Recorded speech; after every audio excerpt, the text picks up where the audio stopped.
Hello world, this is George from Juggernaut Games, and we are looking at StarCrawlers. This is a world first exclusive. We're going to cover some menus today, look at some sweet abilities, and then jump right into combat and see what that's like. So here's Hardslab, he's a level 1 soldier. You can see all his equipped abilities on the right here. Some weapon skills, basic stats, and a bunch of buttons to get to other menus here. I can flick through, look at all the different characters. I've got a Void Psyker right there. Alright, jumping into abilities. Here we go. Please note all these trees are heavily works in progress. All this is subject to change.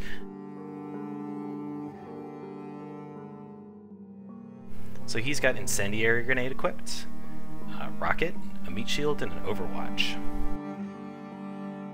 So from this menu, you're going to equip all the abilities that you picked out for your character. So adding points to different skill trees are actually going to unlock new abilities as we get deeper in here, and then those can be equipped for combat. Alright, let's take a look at some gear, which actually gives you stats to work with for all these abilities. So jumping back here, drop into the loadout screen. Alright, here's Hardslab's gear. He's got a rusty pistol equipped, not very exciting. A flickering shield, a worthless trinket, and some cracked armor. So Hardslab is pretty low budget. Taking a look at our weapons, you get your stats all over here on the right. Some cool upgrades, distracting particle effect, nice. And we can actually equip him with a better weapon. So an important thing to take note with weaponry is their time unit cost. This is basically how quick it is to use the weapon, and this influences all your abilities too. So we're going to actually kit him out with the slowest weapon we can find. 85, that's okay. 175, 200, winner. So we're going to equip the 200 Assertive Carbine. So that's going to make all of Hardslab's abilities hit much slower, but also that much harder because of the higher damage range. Alright, let's actually drop out of the menus and get into the game.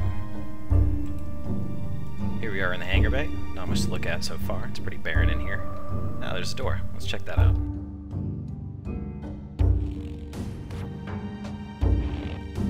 So as soon as I've opened the door, we can see we've got a Krabby here. He's here to greet us. So we're in Explore mode, and that means when we close with Krabby, we'll actually transition into combat mode.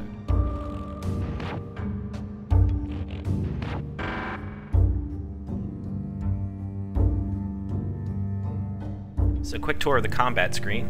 Along the bottom we've got our party with all their vital stats, and along the top we've got the battle queue. So the battle queue represents the order in which character is going to act next in combat. Our soldier Hardslab is all the way over to the left here, which means he's up first. So clicking on enemy is going to bring up the radial menu, which has all the abilities equipped on that character. The default one is always going to be Shoot. Shoot uses your default equipped weapon to attack the enemy, and it's the kind of thing you'd want to fall back to if you don't have any abilities that you want to use just yet, or your abilities are on cooldown. Important thing to note is that Shoot has a TU cost of 50, which is going to put us at the end of the battle queue. Because the fight just started, everyone's very close together in time units, that's not going to make much of a difference if we used Shoot, or perhaps Incendiary Grenade, which is going to give us a TU cost of 100 and put us further back in the queue. So the best use for Incendiary Grenade is actually more of an AoE attack, but because it sets them on fire, and who doesn't like fire, let's use that.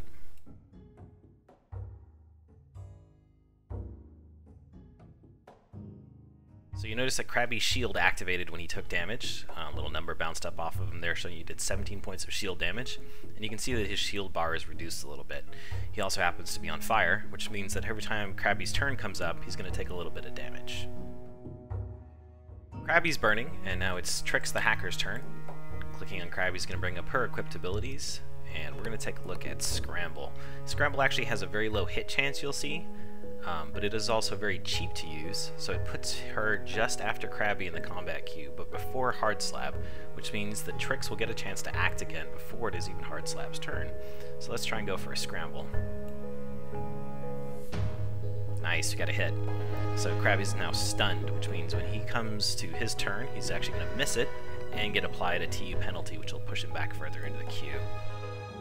Next up is the Void Psyker. So Void Psykers have a special mechanic, which is Void Energy. As the Void Psyker attacks, drains shields, and does other special abilities, she builds up Void Energy, which which you can unleash in really devastating attacks against the enemy. However, you have to be careful, as the more void energy you build, the more deadly she becomes to her own party and herself. If your void energy goes out of control, her head explodes, which, as you can imagine, is fatal to the Void Psyker, and also very damaging to everyone else in the field. So let's try and build some void energy for her. We're going to use Drain Shield, which is going to do a little bit of damage, but also increase our void energy. Rocky the Cyber Ninja is up next. Clicking on Krabby, bringing up his abilities, we're going to take a look at Exposed Weakness. Exposed Weakness is kind of a classic Cyber Ninja ability. It's going to make the target easier to hit and also cause them to take more damage, but only for the next hit they receive. So the best way to use this is in conjunction with another ability to deliver the beefiest hit possible. Nice thing about Exposed Weakness too is it's very cheap, so you can see that it's actually going to put us just after Krabby, who, as you remember, is stunned, so he's going to miss his turn anyway. So let's go with that.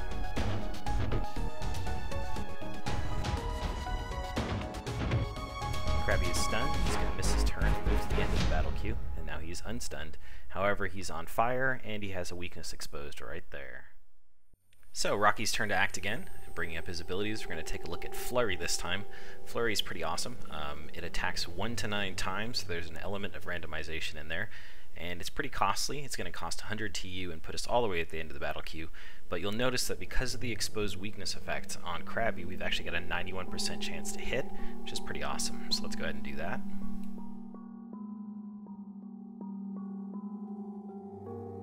Trix's turn to act, and we're going to use her Tar Pit ability. Tar Pit is a slow, which is going to cause all the actions of the target to have an increased TU cost. And obviously there's no graphic associated with that just yet, so it doesn't look very exciting. Take a look at another Void Psyker ability here. So now you can see that our Void Psyker has 1 void energy, that's pretty low. One of her abilities is Void Bolt, which does very low damage, but it does give you 8 void energy, so that's nice. Let's do that. So our Void Psyker is ready to put Krabby out of his misery. We're going to take a look at one more of her abilities, which is Torrent.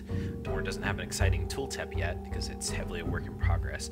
The idea behind Torrent is that the more void energy you have, the more times Torrent will strike the target, and each strike will also increase your void energy. So it's a great way to start building void energy, and it can also go out of control pretty quickly and make your head explode. So we'll see how that plays. Our head didn't explode.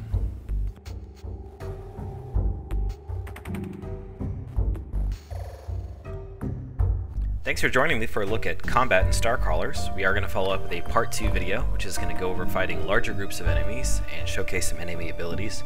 Thank you also so much for your support in backing StarCrawlers on Kickstarter. We could not do this without you, and we are so close to 100%. Please feel free to leave any suggestions or questions in the comment section below.